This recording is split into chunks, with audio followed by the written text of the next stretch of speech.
ഈ 32 പല്ലുള്ള ഒരാൾക്ക് അതിലിപ്പോ ഒരു പല്ല് പോയാലും ഇപ്പൊ എന്താ കുഴപ്പം? വായൽ ഒരു പല്ലില്ലെന്നല്ലുള്ളൂ, ഈ ബാക്കി പല്ലൊക്കെ വെച്ചിട്ട് ചാച്ചാ പോരെ. എന്നാ അങ്ങനല്ല.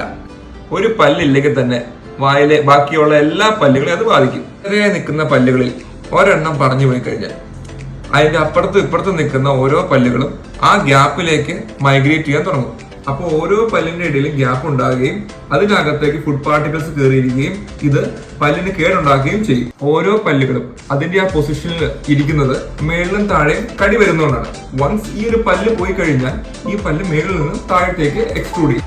പല്ലുകൾ ഒരു ഗ്രൂപ്പ് ആയിട്ടാണ് ഫംഗ്ഷൻ ചെയ്യുന്നത്.